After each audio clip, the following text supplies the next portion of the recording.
안녕하세요. 저는 두 아이를 키우는 40대 가장입니다. 늘 사연을 듣기만 하다 이렇게 처음으로 글을 써보네요. 한평생 평범하게 살아온 제게도 남들에게 말 못할 과거 하나쯤은 갖고 있거든요. 멋모르는 20대 시절 여자 하나 잘못 만나 하마터면 인생을 조질 뻔했죠. 결혼까지 생각할 정도로 사랑했는데 글쎄 예비 처가가 아주 끔찍한 비밀을 감추고 있었지 뭡니까? 도대체 무슨 비밀인지 궁금하시죠? 지금부터 천천히 썰을 풀어보겠습니다. 먼저 여자친구를 처음에 어떻게 만나게 됐는지부터 설명해야 할 것 같은데요. 당시 전 제대 후 막 복학한 대학생이었고요. 학교 생활에 적응하느라 무진장 애를 쓰고 있었어요. 군 생활하면서 굳어버린 머리 때문에 더 열심히 공부했죠. 시험 기간엔 도서관에서 날을 세운 적도 여러 번이네요. 다른 친구들은 술이다, 연애다, 놀기 바쁜데 전 내성적인 성격이라서일까요? 아니면 부모님이 엄격하셔서일까요? 옛날부터 그런 데는 별로 관심이 없었네요. 그런데 하루는 동기 중 한 놈이 미팅 인원이 펑크가 났다면서 제게 땜빵을 해달라는 거예요. 하도 졸라대서 어쩔 수 없이 나갔는데 그곳에서 전 운명의 상대를 만나고 말았습니다. 미팅에 나온 여대생들은 무용학과라 그런지 하나같이 다들 예뻤어요. 하지만 제 눈엔 오직 단 한 명, 맨 끝에 앉아있던 여학생만 보였습니다. 눈처럼 흰 피부와 무쌍의 커다란 눈, 도톰한 산호빛 입술까지. 눈에 띄는 미인은 아니지만 자그마한 체구에 토끼처럼 귀여운 인상이었죠. 어떻게든 잘 보이고 싶었는데 여자 손도 잡아본 적 없는 쑥맥이 뭘 할 수 있었겠어요. 그저 동기들이 분위기를 주도하는 걸 구경하면서 주스만 꿀깍꿀깍 마시고 있었죠. 그런데 놀랍게도 그녀가 먼저 제게 관심을 보였습니다. 이름이 한상철 씨라고 했죠?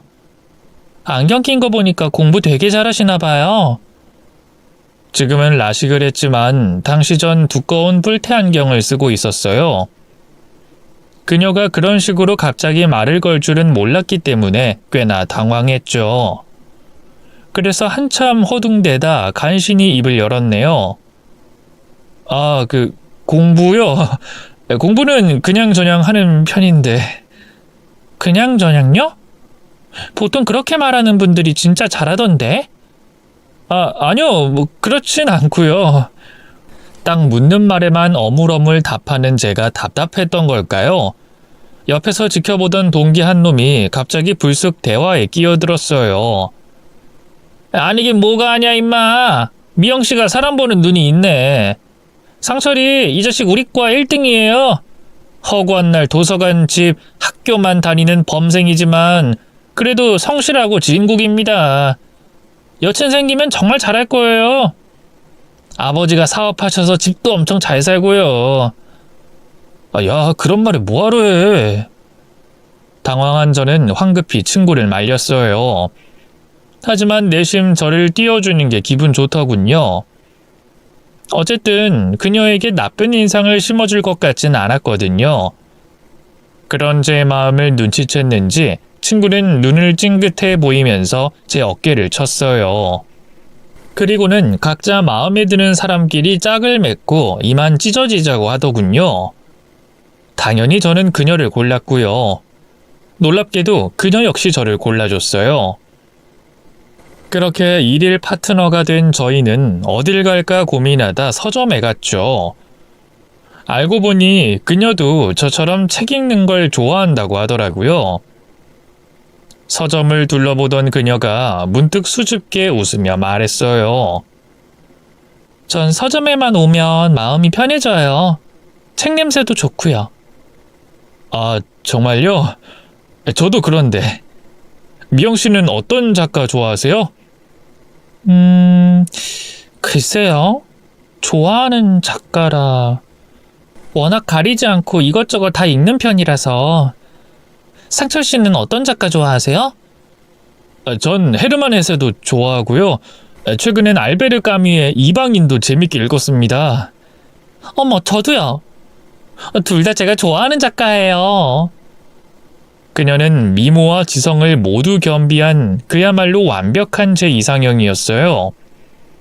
두 눈에 콩깍지가 씌인 저는 어디서 그런 용기가 났는지 그녀에게 주말에 또 만나달라며 데이트 신청을 했죠. 다행히 그녀는 수줍은 미소와 함께 고개를 끄덕이더군요. 그렇게 저희는 서너 번 정도 더 데이트를 했고요. 자연스럽게 연인 사이로 발전했습니다. 여자친구는 알면 알수록 참 순수하고 사랑스러운 사람이었어요. 저와 마찬가지로 학교와 집만 오가던 모범생이라 제가 첫 남자친구라 하더군요. 놀이동산, 동물원, 식물원, PC방, 어딜 가든 이런 곳을 남자와 오는 건 처음이라면서 설레고 기뻐했죠. 그런 그녀를 보면서 저도 참 행복했네요. 그런데 딱 한 가지, 그녀에게 서운한 점이 있었어요. 바로 절대로 집 위치를 알려주지 않는다는 거였죠. 데이트가 끝나고 바래다 준다고 해도 한사코 거절하더라고요. 연애 초반에야 그럴 수 있다고 생각했지만 나중엔 날 그렇게 못 믿나? 뭔가 숨기는 게 있나? 이상한 의심까지 들더군요. 결국 사귄 지 1년쯤 됐을 때 그 일로 크게 다투고 말았습니다. 세상에 어떤 남자가 자기 여자 사는 집도 모르냐? 내가 이상한 사람도 아니고 우리 벌써 사귄 지 1년째인데 이제 그만 집까지 바래다 줘도 괜찮잖아. 글쎄 싫다니까. 자기도 피곤하고 힘들잖아. 우리 그냥 정류장에서 헤어지자. 그렇단 말이지. 결국 넌 날 못 믿는 거네. 이럴 거면 계속 만나도 의미가 없어. 우리 헤어지자. 정말 헤어질 생각은 없었어요. 서운한 마음에 나온 투정이었죠. 그런데 여자친구는 그 말을 듣고 깜짝 놀랐나 봐요. 뒤돌아가려는 저를 붙잡더니 알겠어. 그럼 오늘은 집까지 바래다 줘. 하고 먼저 숙이고 들어오더군요. 진짜? 진짜지? 그래. 대신 충격받으면 안 돼? 충격받을 게 있어? 일단 따라와 봐. 그렇게 마침내 여자친구 집까지 가게 된 저는 두 눈을 의심했어요. 여자친구는 다 쓰러져가는 다세대 주택, 그것도 제일 끄트머리에 있는 반지하 방에서 살고 있더군요. 그동안 여자친구가 집안 사정이 어렵다는 걸 티낸 적이 없어서 정말 예상 밖이었죠. 그래도 놀란 티를 내면 여자친구가 상처받을 것 같아서 애써 아무렇지 않은 척 했어요. 뭐야, 충격은 무슨. 사람 사람 집이 다 똑같지 뭐. 똑같긴 뭐가 똑같아. 자기는 2층짜리 단독주택에 살면서. 그동안 말 못해서 미안해. 사실 우리 집 사정이 그렇게 좋진 않아. 아빠가 원래 건설 일을 했는데 허리를 다치면서 몇 년째 쉬고 있거든. 요즘은 엄마가 파출부 일해서 그걸로 우리 세 식구 먹고 살아. 늘 밝기만 했던 여자친구의 그런 아픔이 있는 줄은 몰랐어요. 제가 사랑하는 여자가 이렇게 힘들게 산다는 걸 알고 나니 마음이 좋지 않더군요. 그동안 왜 말 안 했어? 난 그것도 모르고 괜히 자기한테 화만 내고. 내가 집 안 가르쳐주는 것 때문에 자기가 서운해한다는 건 알고 있었어. 근데 밝히기 창피하기도 하고 자기가 그걸로 헤어지자고 할까봐 겁도 나고 그렇더라고. 그게 무슨 바보 같은 말이야. 내가 너랑 왜 헤어져? 내가 외적인 조건 같은 거 보고 너 만나는 줄 알아? 처음엔 나 예뻐서 좋아한 거잖아. 그건 맞지. 근데 넌 외모뿐 아니라 마음까지 예쁜 여자잖아. 그래서 좋아하는 거야. 너네 집이 잘 살든 못 살든 그건 아무 상관없다고. 자기야, 그렇게 말해줘서 고마워. 여자친구와 화해하고 막 헤어지려던 찰나였어요. 갑자기 웬 아주머니가 미영아, 너 여기서 뭐하니? 하고 여자친구에게 다가오더군요. 엄마, 이 남자는 누구야? 알고 보니 그 아주머니는 일을 막 끝내고 귀가한 여자친구의 어머니였어요. 당황한 저는 얼른 고개를 숙였죠. 안녕하세요, 어머님. 저 미영이 남자친구 한상철이라고 합니다. 아, 미영이 남자친구? 집까지 팔에다 준 거예요? 여기서 이러지 말고 일단 들어가요. 아닙니다. 그만 가보려고 했어요. 아이, 괜찮으니까 들어와요. 어른이 말하는데 거절하는 거 아니요. 여자친구 어머니는 제 팔까지 잡고 저를 집 쪽으로 안내했어요. 거절하기도 못해서 결국 집 안까지 따라 들어가고 말았죠. 정신을 차렸을 땐 이미 여자친구 아버지까지 만나 인사를 나눈 뒤였습니다. 다행히 아버님도 제게 호의적이었어요. 그래, 땡땡 대학 다닌다고? 거기 완전 공부 잘하는 학교잖아. 아닙니다. 잘하긴요. 아니긴, 딱 보니까 공부 잘하게 생겼는데. 그래, 아버진 뭐 하시나? 미영이 말로는 무슨 사업 하신다며? 네, 작은 무역회사 하나 운영하고 계십니다. 그래? 아유, 대단하시네. 대단하긴요. 여보, 곤란해 하잖아요. 호구조사 그만하고 얼른 밥부터 먹어요. 그래, 밥 먹어야지. 자네도 이리 와 같이 먹게. 졸지에 저는 처음 방문한 여자친구네 집에서 밥까지 먹게 됐어요. 너무 불편해서 밥이 입으로 들어가는지 코로 들어가는지도 모르겠더라고요. 그러거나 말거나 여자친구 부모님은 계속해서 제게 이거 먹어봐라 저거 먹어봐라 챙겨주기 바쁘셨죠. 여자친구가 그만하라고 말리지 않았다면 전 아마 그 집에서 잠까지 자게 됐을 거예요. 어쨌든 본인의 집안 사정을 다 밝혀서일까요? 그 뒤로 여자친구는 저를 대하는 게 좀 편해진 것 같더라고요. 전과 달리 가족들 얘기도 많이 하고요. 집에 힘든 일이 생길 때마다 제게 털어놓기도 했죠. 대부분의 문제는 돈 때문에 생기는 거였어요. 알고 보니 여자친구 아버지가 주식 투자 실패로 빚이 좀 있더라고요. 빚쟁이들이 집까지 찾아와 괴롭히는 통에 여자친구도 많이 시달린 모양이더군요. 그 인간들 찾아와서 돈 내놓으라고 할 때마다 미칠 것 같아. 능력 없는 엄마 아빠도 싫고 동네 사람들 보기에도 창피하고. 빚이 얼마나 되는데? 몰라, 한 2천쯤 되나?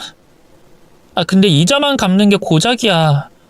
그마저도 엄마가 일 쉴 때는 못 갚고.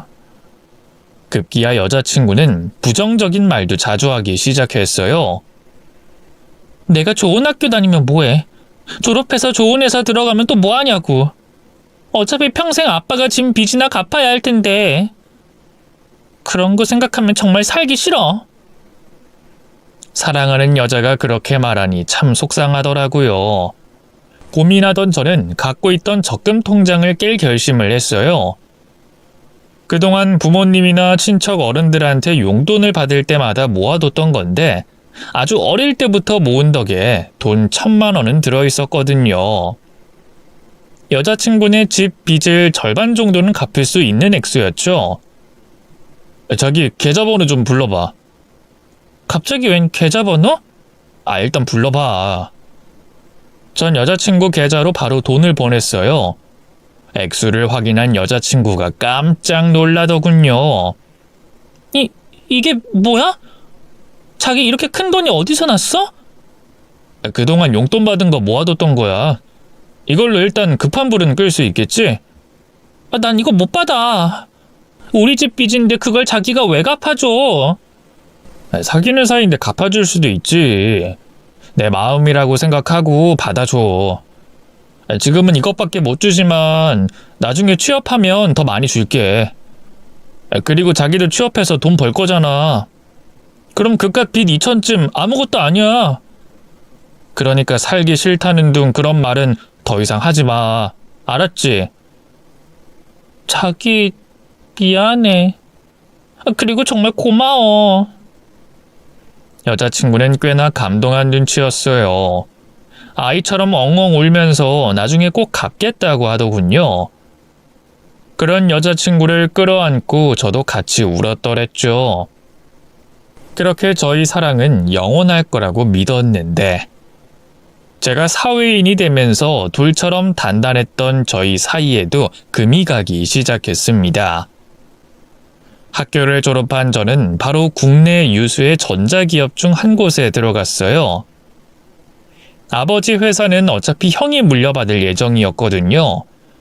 근데 그 회사가 어찌나 바쁜지 야근은 기본에 주말에도 출근하기 일쑤였습니다. 의존적이고 저밖에 모르던 여자친구는 그걸 너무 힘들어했어요. 원래 오늘 같이 영화 보기로 했잖아. 근데 또 출근한다고? 갑자기 회사에서 신입들 다 모이라고 호출 왔는데 그럼 어떡해. 나만 빠질 순 없잖아. 우리 마지막으로 데이트한 게 언젠지는 알아? 벌써 3개월도 더 전이야. 언제까지 이렇게 살아야 돼? 신입 딱지 떼면 나아진대. 조금만 더 기다려줘. 그러지 말고 자기 그냥 아버지 회사 들어가면 안 돼? 그럼 돈은 돈대로 받고 지금보다 편하게 일할 거 아니야. 아버지 회사는 형이 물려받는다니까. 그런 게 어딨어. 일 더 잘하고 능력 있는 사람이 물려받아야지. 형보다 자기가 더 학교도 좋은 데 나왔잖아. 아버님한테 잘 말씀드려봐, 응? 급기야 여자친구는 본 적도 없는 저희 형을 깎아내리며 회사를 빼앗으라는 등 말도 안 되는 억지를 부리기 시작했어요. 잘 달래던 저도 결국 화가 나더군요. 다른 건 다 참아도 여자친구가 형을 욕하는 건 못 참겠더라고요. 그래도 우리 가족은 건드리지 말자. 우리 형 능력 있는 사람이야. 자기는 본 적도 없으면서 무슨 말을 그렇게 해? 아니, 난 그냥 너무 힘들고 속상하니까. 됐으니까 그만해. 어쨌든 난 아버지 회사 들어갈 생각 없으니까. 하지만 그 뒤로도 여자친구는 제가 야근하거나 주말 출근할 때마다 우는 소리를 했어요. 잊을만 하면 한 번씩 아버지 회사 얘기도 꺼냈죠. 자연스럽게 저희는 다투는 날이 늘어만 갔습니다. 그래서일까요? 여자친구한테 씌었던 콩깍지가 벗겨진 건지 어쩐 건지 여자친구의 단점도 하나둘 눈에 들어오더군요. 자주 오르락내리락하는 감정 기복, 변덕스러움, 높은 의존성 등 무엇보다 실망스러운 건 여자친구가 도무지 취업할 생각이 없어 보인다는 거였어요. 학교 졸업한 지가 언젠데 2년이 넘도록 팽팽 놀기만 하더군요. 보다 못한 제가 먼저 취업 얘기를 꺼냈죠. 자기 요즘 이력서는 넣고 있는 거야? 얼른 자기도 취직해야지. 그러자 여자친구는 생각지도 못한 대답을 하더군요. 글쎄, 여자는 어차피 결혼하면 회사 그만둬야 하는데 꼭 해야 하나? 어차피 자기랑 나 언젠가는 결혼할 거 아니야. 말 나온 김에 올해 안에 할까? 뭐? 결혼? 왜? 자긴 설마 나랑 결혼할 생각 없는 거야? 아니 그게 아니라 당장 결혼하기엔 자기 집 형편이 좀 그렇지 않아? 아버님 빚도 있잖아. 현실적인 제 지적에 여자친구는 허를 찔린 표정을 했어요. 그때 깨달았습니다. 여자친구는 은연중에 제가 자기네 집 빚을 다 갚아줄 거라고 생각했다는 걸요. 참 실망스럽더군요. 그래도 대놓고 내색할 순 없어 차분하게 여자친구를 설득했죠. 결혼식 한 번 하는데 돈이 얼마나 많이 드는 줄 알아? 남자만 돈이 필요한 게 아니야. 혼수며 예단이며 여자 쪽 집도 준비해야 할 게 많다고. 그러니까 자기도 일단 어디든 취업해서 돈부터 모아야지.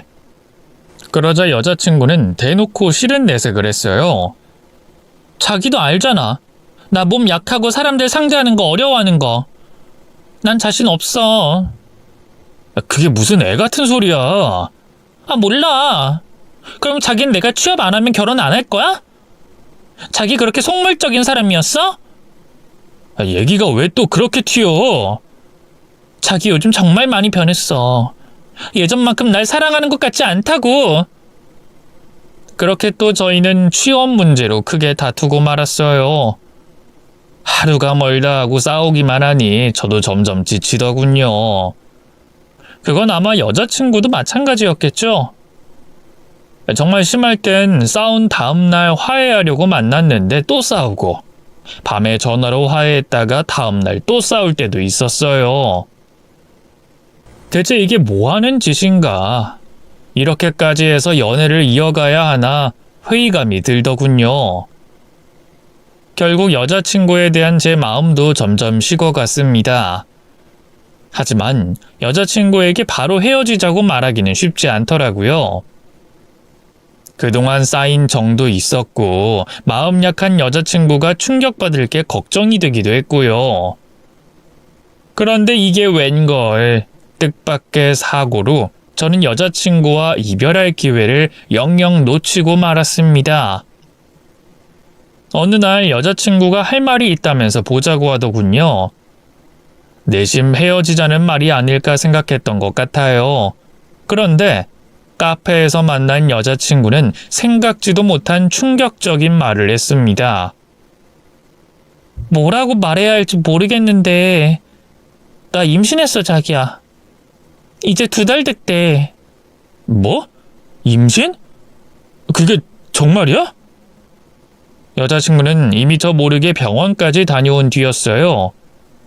서로 싸우기만 하느라 잠자리도 뜸했었는데 임신이 돼버리다니 너무 당혹스럽더군요. 아무 말 못하는 저를 보는 여자친구의 눈초리가 점차 뾰족해졌어요.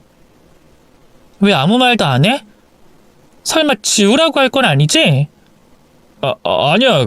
그냥 너무 갑작스러워서 좀 당황스럽네. 자기가 아무리 당황스러워봤자 나만 하겠어? 갑자기 몸이 좀 이상해서 임신 테스트기 해봤는데 글쎄 2줄이 뜨잖아. 얼마나 무섭던지. 설마 하는 마음으로 병원에 갔는데 혹시나 알아보는 사람 있을까 너무 겁나더라. 의사 선생님은 애 아빠는 어디 가고 혼자 왔냐고 묻는데 창피하기도 하고 주눅들기도 하고. 말하다 설움이 복받쳤는지 여자친구는 갑자기 왕 울음을 터뜨렸어요. 순간 제가 너무 쓰레기가 된 것 같은 기분에 죄책감이 들더군요. 얼른 여자친구 옆자리로 다가가 달래주며 입을 열었죠. 미안해, 자기야. 울지 마. 내가 자기 마음을 너무 생각 못했다. 그동안 혼자 마음고생 심했지? 이제 아무 걱정하지 마. 내가 책임질게. 정말? 그럼 당연하지. 우리 애기잖아. 내가 변변한 직장이 없는 것도 아니고 나이가 어린 것도 아닌데 당장 양가 부모님 찾아뵙고 이 소식 알린 다음에 결혼 날짜부터 잡아보자. 제 말에 그제야 여자친구는 눈물을 그치고 환하게 미소 지었어요. 그리고 제 손을 끌어올려 자기 배 위에 올리더군요. 여기 우리 애기가 있다니 너무 신기하지 않아? 빨리 나왔으면 좋겠다. 참 이상하죠? 여자친구의 배를 쓰다듬는 순간 갑자기 막중한 책임감이 들더군요. 무슨 일이 있어도 제가 여자친구와 이 뱃속의 아기를 지켜야 할 것 같았죠. 저희는 바로 양가 부모님께 임신 소식부터 알렸어요. 저희 부모님은 그야말로 난리가 났죠. 어머니는 말씀드리자마자 바로 혼절하셨고요. 아버지는 엄청 화를 내셨습니다. 그래도 2분 다 경우 있는 분들이라 차마 지우란 말씀은 못 하시더라고요. 그저 빨리 식장부터 알아보라고 하더군요. 참 감사하면서도 죄송했습니다. 여자친구네 부모님 반응은 그나마 유했어요. 예비 장인어른이 아니, 자네는 어떻게 시집도 안 간 처녀를 임신부터 시키나? 이럴 거였으면 대학 졸업하자마자 바로 결혼부터 했어야지. 하고 화를 내긴 했지만 그래도 기왕 애까지 생긴 거 잘 살라고 하더군요. 한 대 맞을 각오까지 했었기에 속으로 얼마나 안심했는지 몰라요. 그런데 이게 웬걸. 결혼식을 언제 어떻게 할 건지 얘기를 나누던 중 갑자기 장모님이 뜻밖의 제안을 했습니다. 근데 우리 미영이 이제 애도 생겼겠다. 태교도 잘해야 하는데 이런 집구석에서 뭐가 될지 모르겠어. 에이, 장모님도? 이 집이 어때서요? 아니, 그런 이빨린 말을 하자는 게 아니라 나는 유식하게 돌려 말할 줄 모르니까 그냥 대놓고 물어보겠네. 자네 신혼집은 어떻게 할 셈인가? 사돈댁에서 도움을 좀 주시겠지? 여자친구가 원하는 예식장이 인기가 많아서 결혼 날짜까진 아직 넉 달도 더 남아 있었거든요. 근데 갑작스럽게 집 얘기를 꺼내니 좀 당황스러웠어요. 하지만 딸 가진 부모 입장에서 그럴 수도 있겠다 싶어 얼른 입을 열었습니다. 네. 그 아버지가 투자 목적으로 사둔 아파트가 하나 있는데요. 거기 들어가서 살기로 했습니다. 미영이도 좋다고 했고요. 그래? 아파트? 그럼 아예 지금부터 들어가 살면 어때? 네? 지금부터요? 그래. 이 집 좀 봐. 곰팡이 그득그득하지. 비 오면 물 새지. 도저히 임산부가 있을 곳이 못 된다니까. 이참에 미영이 미리 들어가서 살라고 하면 되겠네. 미영이 아버지랑 나도 어차피 애 수발 들어야 하니까 당분간 좀 같이 지내고. 예비 장모님의 갑작스러운 제안에 뭐라고 대답해야 할지 모르겠더라고요. 그래서 도와달라는 뜻으로 여자친구를 슬쩍 바라봤죠. 하지만 웬걸, 여자친구는 오히려 잘 됐다는 듯이 손뼉을 치더군요. 그래, 어차피 이 집도 곧 계약 만료잖아. 이놈의 반지 합방 지긋지긋했는데 잘 됐다. 난 우리 축복이 뱃속에 있을 때부터 좋은 집에서 살게 해주고 싶어. 자기도 같은 마음이지. 그야 그렇지. 근데 거기 아직 세입자 계약 기간이 안 끝났을 텐데. 나가라고 하면 되지 뭐. 집주인이 갑이잖아. 아무리 그래도 그건 좀... 제가 망설이자 여자친구의 안색이 굳어졌어요. 그건 좀 뭐? 설마 자기 새끼까지 뵌 여자친구보다 그 얼굴도 모르는 세입자가 더 중요하다는 건 아니지? 뭔 또 말을 그렇게 해. 알겠어. 아버지한테 잘 말씀드려 볼게.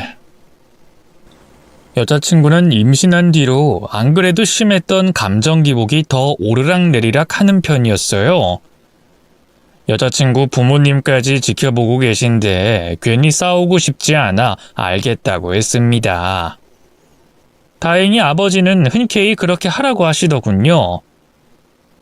전 세입자를 이사 비용과 복비를 주고 내보낸 건 물론이고요. 텅 빈 집에 바로 가전이며 가구까지 전부 최고급으로 채워주셨죠. 사실 혼수 준비는 여자친구의 몫이었지만 아버지 입장에선 아들이 시집도 안 간 처녀를 임신시킨 게 면목이 없었나 봐요. 여자친구에게 부담 갖지 말고 그냥 필요한 게 있으면 다 말하라고 하더군요. 덕분에 여자친구는 말 그대로 몸만 들고 신혼집에 들어왔어요. 물론 예비 장인 장모님도 함께였죠. 말로는 여자친구가 출산만 하면 나갈 거라고 하셨지만 글쎄요. 집도 절도 없는 분들이라 이대로 어영부영 합가하게 되는 건 아닌지 솔직히 좀 겁이 나더군요. 며느리 시집살이보다야 낫겠지만 처가살이도 썩 편한 건 아니니까요. 게다가 함께 살다 보니 자연스럽게 두 분의 생활비까지 제가 부담하게 됐어요.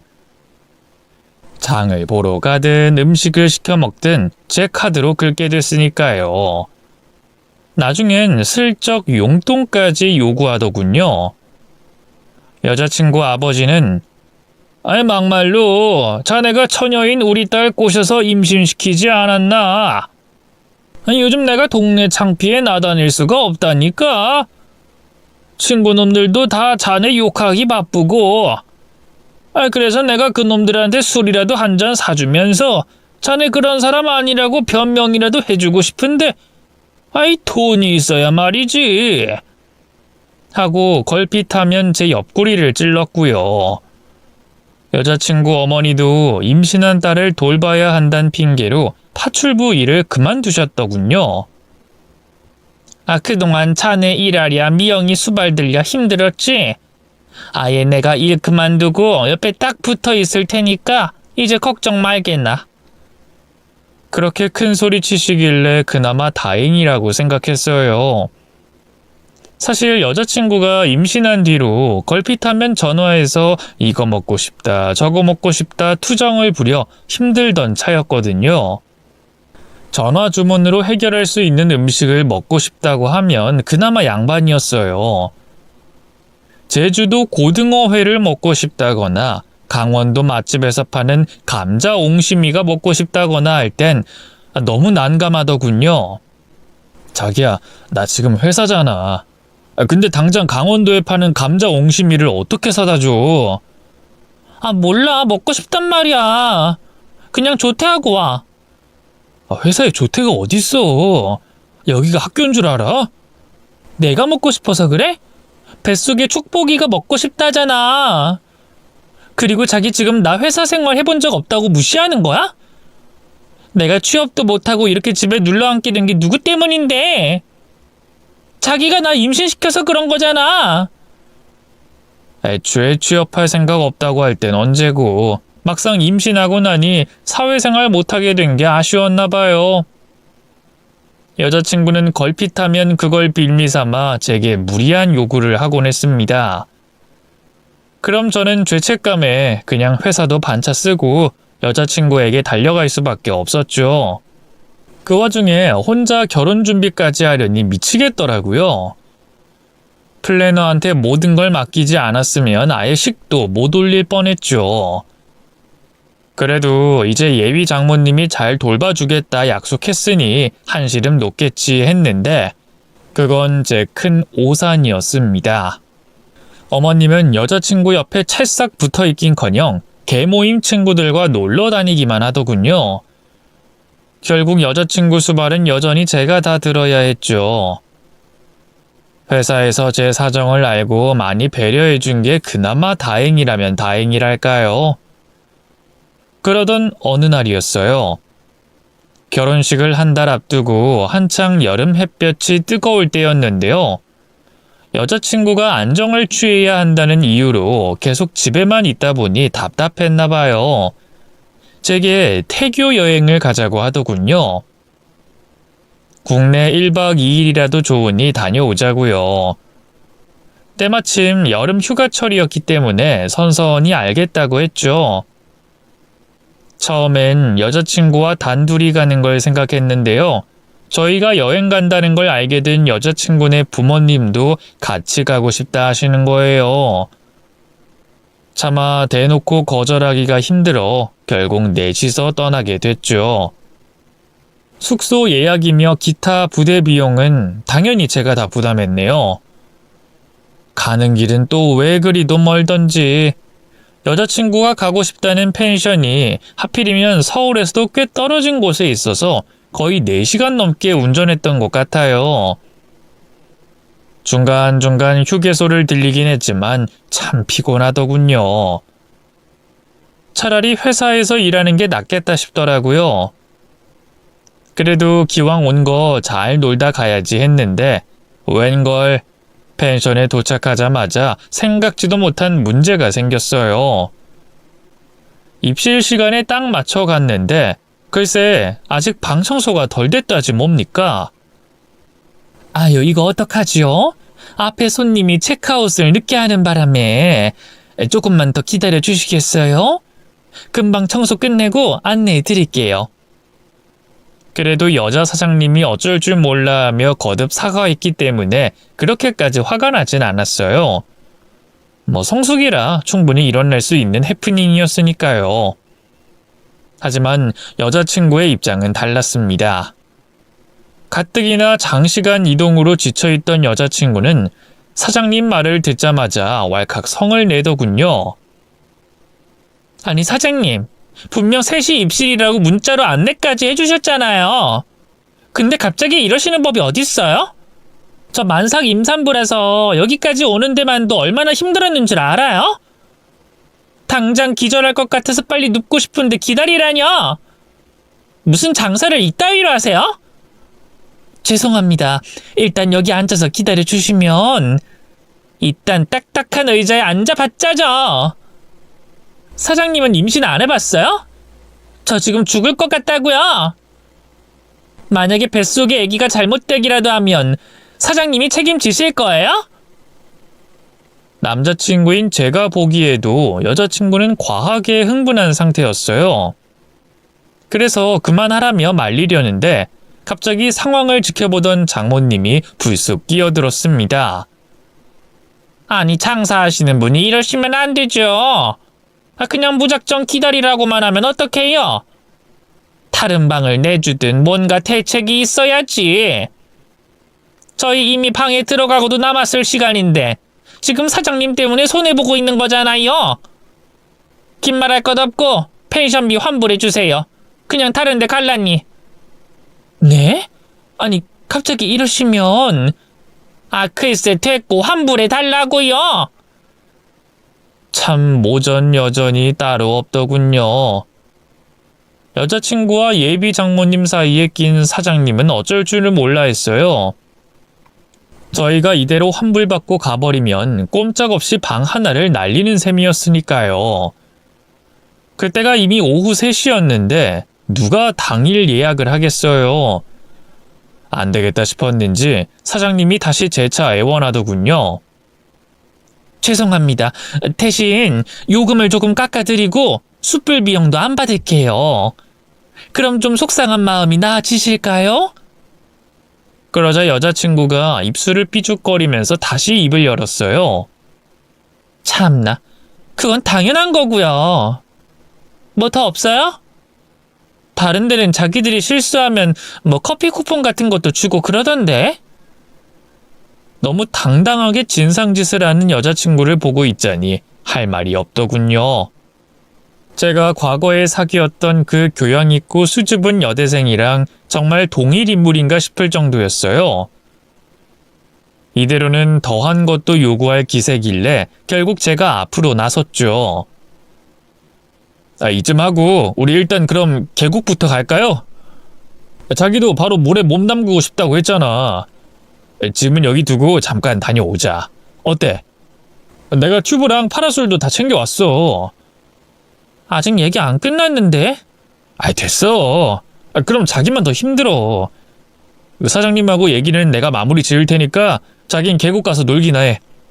축복이랑 같이 온 첫 여행인데 즐겨야지. 그제야 여자친구는 본인 물놀이 할 것들을 챙겨 밖으로 나갔어요. 예비 장인 장모님도 함께였죠. 저는 혼자 남겨진 사장님에게 죄송하다고 사과부터 했습니다. 저희 집사람이 임신 중이라 좀 예민해요. 이해해 주세요. 아니에요. 그럼 펜션비 환불은? 무슨 환불이에요. 됐으니까 돈 돌려주실 필요 없어요. 숯불값도 제대로 쳐드릴게요. 아이고, 고마워요. 고마워. 제 엄마 뻘인 사장님이 손까지 잡고 고맙다고 하니 기분이 이상하더라고요. 그래서 아니라며 손사래를 치고는 밖으로 나왔죠. 물놀이를 한껏 즐긴 여자친구는 금세 기분이 좋아졌고요. 다시 펜션에 돌아왔을 땐 객실 청소가 다 완료돼 바로 방에 들어갈 수 있었어요. 생각보다 더 넓고 좋더군요. 여자친구도 여기저기 구경하면서 신나하더라고요. 그렇게 방에서 좀 쉬다가 바베큐장으로 나갔어요. 이제 본격적으로 숯불에 고기를 구워 저녁을 먹을 생각이었죠.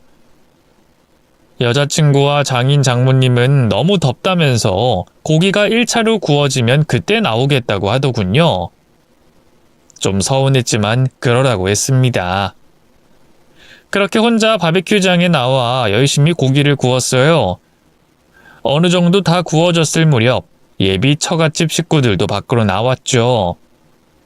그렇게 다 같이 둘러앉아 한창 고기를 먹고 있는데 갑자기 낯선 남자가 저희 쪽으로 다가왔습니다.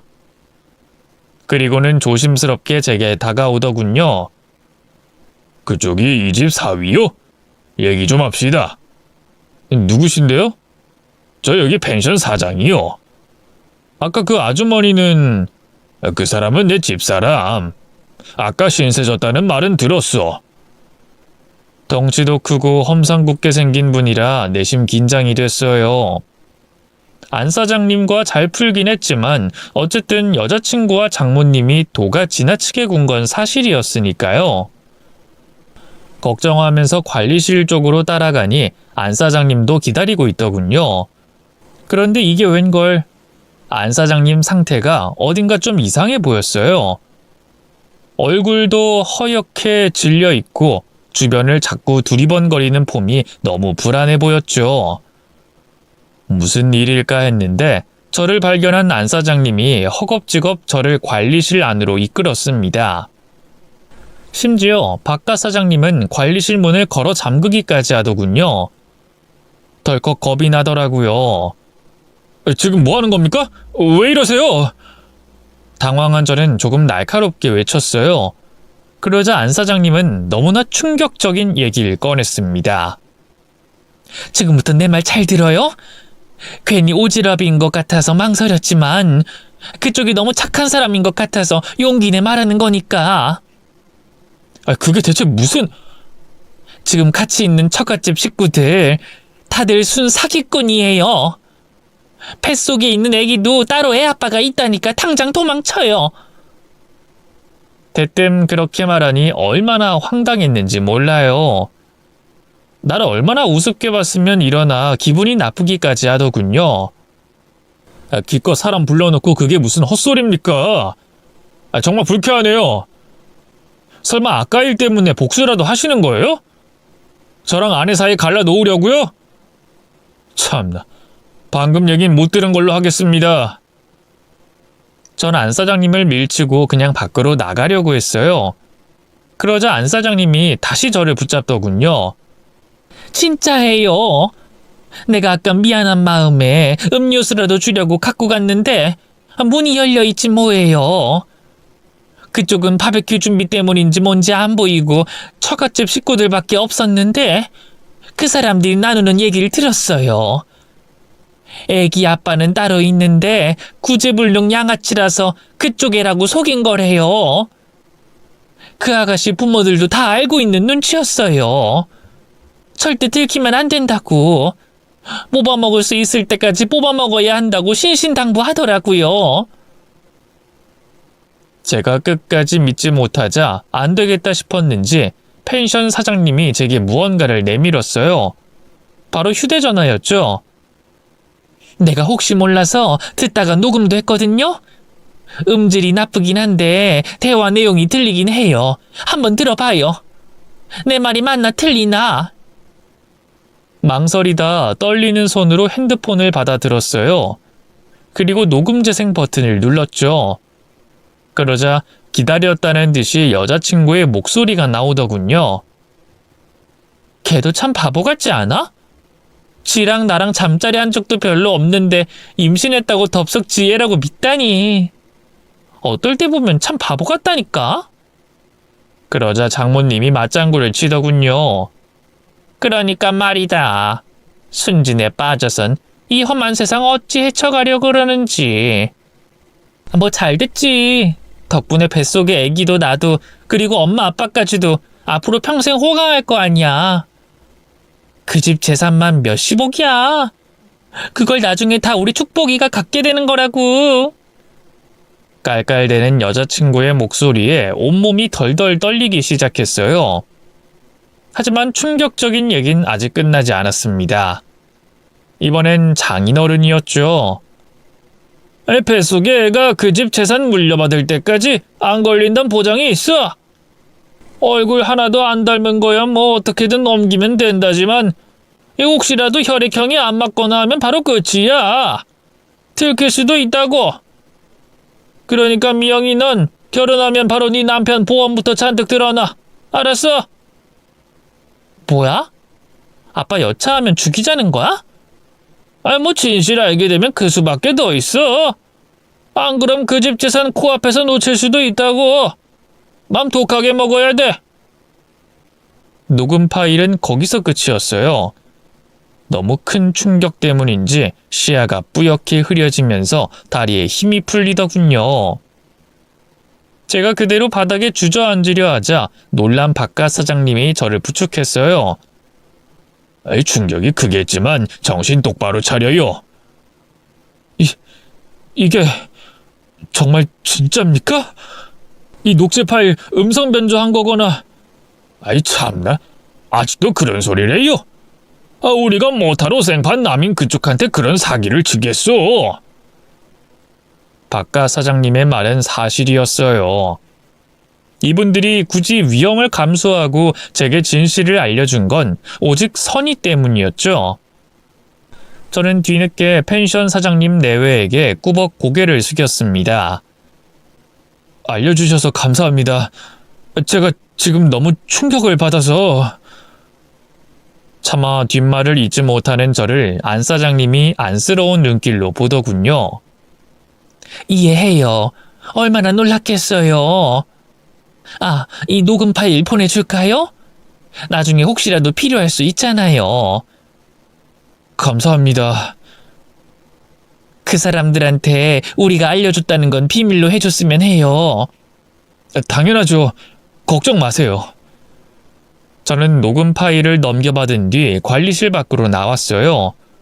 바베큐장으로 가니 여자친구와 예비 장인 장모님은 이미 거진 식사를 다 마친 뒤였어요. 저는 별로 먹지도 못했는데 이미 전부 거덜을 낸 뒤더군요. 그런데도 여자친구는 저를 보자마자 투정부터 부리기 바빴어요. 자기 고기 굽다 갑자기 어디 가버린 거야. 결국 우리 아빠가 다 구웠잖아. 그 모습을 보니 새삼 여자친구가 저를 얼마나 막대해 왔는지가 느껴지더라고요. 이건 예비 남편 취급이 아니라 숫제 머슴 취급이었죠. 제가 아무 말도 안 하자 여자친구는 재차 입을 열었어요.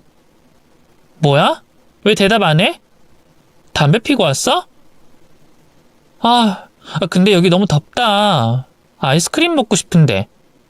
오는 길에 마트에 있던데 좀 사다 줄래? 어쩜 저렇게 뻔뻔할 수가 있는지 더는 참을 수가 없더군요. 전 여자친구에게 다가가 그대로 뺨을 후려쳤습니다. 여자친구는 물론 옆에 있던 장인 장모님까지 경악했죠. 자기 지금 날 때린 거야? 그래. 맘 같아선 더 때리고 싶은데 참는 거야. 뭐야? 지금 아이스크림 좀 사오라고 했다고 날 때려? 뱃속에 있는 축복이가 이걸 어떻게 받아들일 것 같아? 그게 뭐? 내 자식도 아닌데 알게 뭐야? 제 말에 여자친구가 입을 떡 벌렸어요. 자기 지금 뭐라고 했어? 무슨... 아니 어떻게 그런 말을 할 수가 있어? 지금 내가 뭐 다른 놈이랑 붙어먹기라도 했다는 거야 뭐야? 네 입으로 아주 슬슬 부네. 너 다른 놈이랑 붙어먹고 임신한 다음 나 호구 잡은 거 맞잖아. 확신에 찬 제 말에 여자친구의 안색이 하얗게 질렸어요. 하지만 그것도 잠시. 아내는 두 눈을 날카롭게 치켜드며 바락바락 성을 내더군요. 아니 어떻게 그런 더러운 의심을 할 수 있어? 이제 와서 책임지기 싫으니까 꼬리 자르기 하는 거야 뭐야? 자기 그런 남자인 줄 몰랐는데 정말 실망이야. 실망? 실망은 내가 했지. 어떻게 날 그렇게 속일 수 있어? 차라리 솔직하게 말하지. 그랬다면 용서해 줄 수도 있었을 텐데. 그게 무슨 말이야? 갑자기 어디서 이상한 말을 듣고 와서 말도 안 돼 헛소리를 하는 거냐고? 우리 축복이가 당신 애지 그럼 누구 애야? 이제라도 솔직하게 용서를 빌길 바랬는데 여자친구는 끝까지 잡아떼더군요. 안 되겠다 싶어 주머니에 있던 핸드폰을 꺼냈어요. 내가 아까 바베큐 준비할 때 핸드폰을 방에 두고 왔었거든? 근데 그때 녹음 버튼이 켜져 있었어. 너랑 너희 식구들 하는 얘기가 다 녹음됐어. 이래도 잡아뗄 거야? 저는 펜션 사장님 내외에게 받은 녹음 파일을 재생했어요. 적나라하게 증거로 남은 자신들의 대화를 들은 여자친구와 처갓집 식구들이 어쩔 줄 몰라 하더군요. 제일 먼저 앞으로 나선 건 장모님이었어요. 아니 한서방 이건... 누가 한서방입니까? 제가 왜 한서방이에요? 뱃속의 애가 내 애도 아닌데 제가 설마 아직도 그쪽 딸이랑 결혼할 것 같아요? 아이고 한서방 그게 무슨 소린가? 미영이가 처음부터 자네를 작정하고 속인 건 아니었어. 내가 시킨 거네. 그러자 가만히 지켜보고 있던 사돈어른도 황급히 고개를 끄덕이더군요. 아이 맞네. 미영이가 만났던 놈, 아니 그 만났던 놈도 아니야. 그냥 술 먹고 하룻밤 실수했는데 덜컥 임신이 됐지 뭔가. 근데 그 놈은 너무 쓰레기라 차마 내 딸을 줄 수가 없었어. 미영이도 사랑하는 건 그 놈이 아니라 한서방이라고 했고. 그래서 내가 그러면 안 되는 거 알면서도 거짓말하라고 시켰네.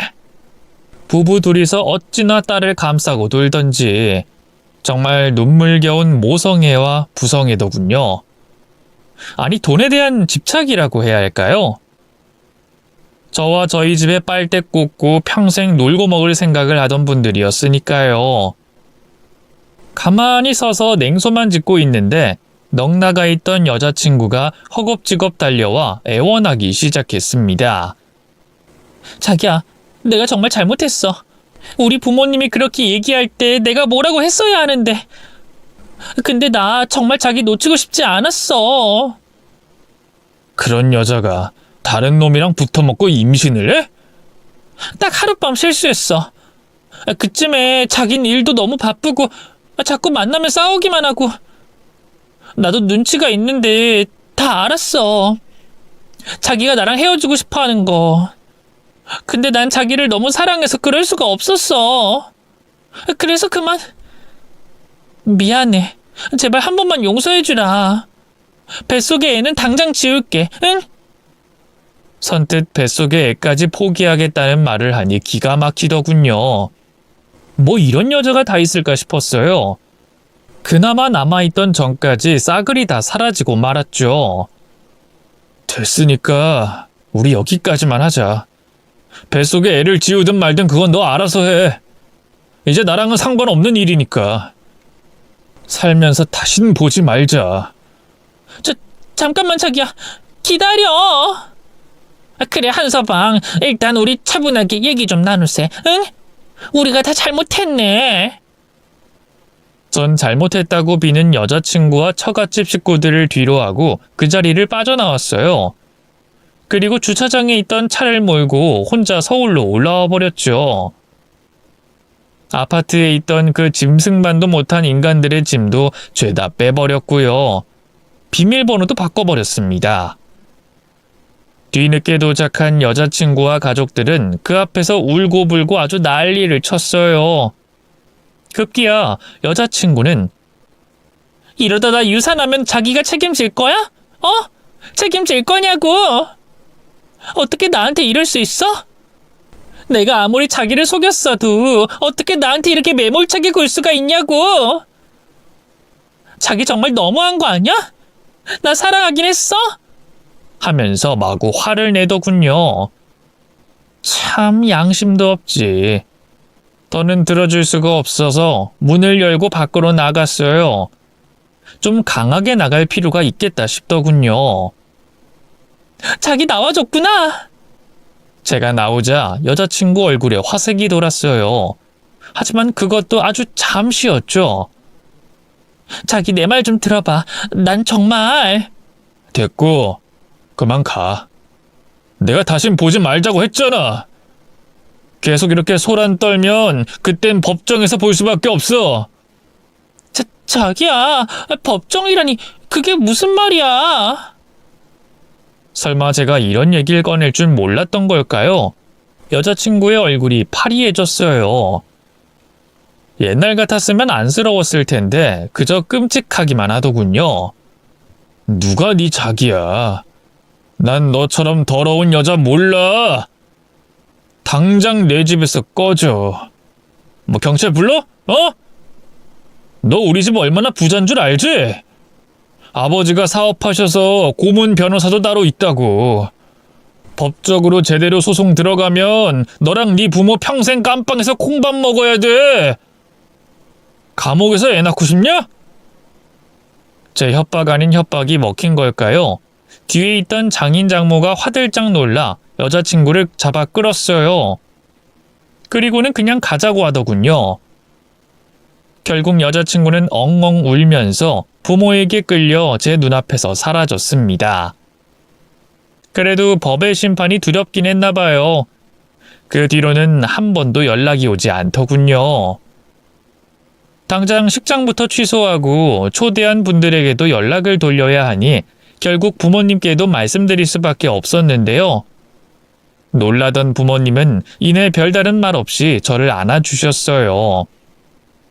가슴에 대못만 박는 것 같아 얼마나 죄송했는지 몰라요.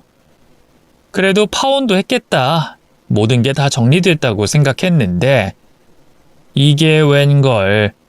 전 여자친구가 감추고 있던 비밀은 거기서 끝이 아니었습니다. 전 여자친구와 겪은 자세한 속사정은 정말 친한 친구들 몇 명에게만 얘기했는데요. 그중 한 명이 그때 같이 미팅했던 놈이거든요. 저 모르게 그때 그 여대생들 몇 명과 연락을 했나 봐요. 그러면서 정말 충격적인 사실이 드러났죠. 글쎄, 전 여자친구는 제가 미팅을 했던 그 여대 학생이 아니었습니다. 미팅에 참석했던 여대생 한 명의 동네 친구였는데 저와 마찬가지로 땜빵으로 온 거라고 하더군요. 고등학교도 중퇴한 중졸이라 하대요. 그리고 책을 좋아하긴 개뿔. 술집이나 나이트를 쏘다니던 날라리였다고 하더군요. 그 순진한 얼굴로 어쩜 그렇게 사람을 감쪽같이 속여왔던 건지 참 기가 막히더라고요. 사실 고소도 생각해보지 않은 건 아니에요. 하지만 법적 절차를 밟는 순간 저 스스로도 너무 피폐해질 것 같아 결국 그만뒀습니다. 하루빨리 전 여자친구와 그 가족들의 흔적을 싹 지워내고 싶은 마음뿐이었거든요. 또 전 여자친구가 어쨌든 애 가진 임산부라는 것도 신경이 쓰였고요. 그래서 그냥 깔끔하게 정리하고 잊자 마음을 먹었죠. 혹시 몰라 핸드폰 번호도 바꾸고 이사도 가서 전 여자친구와 접점이 될 만한 것들은 싹 지워버렸네요. 그래도 인과응보라는 게 있긴 한가 봐요. 전 여자친구는 저와 헤어진 뒤 인생이 나락으로 떨어졌거든요. 그 가족들도 마찬가지고요. 겹지인에게 전해 듣기로 결국 전 여자친구는 뱃속 아이의 진짜 아버지인 남자를 다시 만났는데요. 변변한 직업도 없는 양아치 같은 놈이라더군요. 식도 안 올리고 어찌저찌 애만 낳은 채 같이 살고 있는데 하루가 멀다 하고 싸우나 봐요. 남자가 유흥에 도박까지 하는 것 같더라고요. 전 여자친구 부모님은 그 꼴 보기 싫다고 시골로 내려갔는데요. 글쎄 거기서 귀촌 사기를 당했다지 뭡니까. 요즘 뭐 인생 이막이다 뭐다 하면서 시골 내려가 사는 게 유행이라 그런 사기가 기승을 부린다는데 글쎄 그동안 모아둔 전 재산을 그 사기꾼 놈한테 홀랑 줘버렸다네요. 시골에 있는 부동산에 투자해서 평생 놀고 먹게 해준다는 감언이설에 속아서 말이죠. 그 부모의 그 딸이라고 아직도 정신을 못 차리고 편하게 돈 벌려고 하니 그 꼴 당한 게 아니겠어요? 너무 한심해서 안타깝지도 않습니다. 반면 저는 파혼 후 너무 잘 살고 있어요. 한동안 인간불신에 빠져 사회생활이 어려웠지만 시간이 약이라고 잘 이겨냈고요. 지금은 좋은 여자를 만나 결혼도 했습니다. 저와 아내를 반씩 닮은 귀여운 아이들도 둘이나 있죠. 큰딸은 이제 초등학생이고 둘째 아들은 아직 유치원에 다니는데요.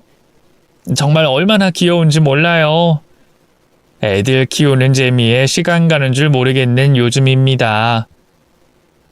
과거에 그런 아픔을 겪었기에 지금의 행복이 더 소중하게 느껴지는 것 같아요. 여러분도 지금 곁에 있는 가족들과 늘 행복하시길 바랍니다. 긴 얘기 들어주셔서 감사합니다. 모두 건강하세요.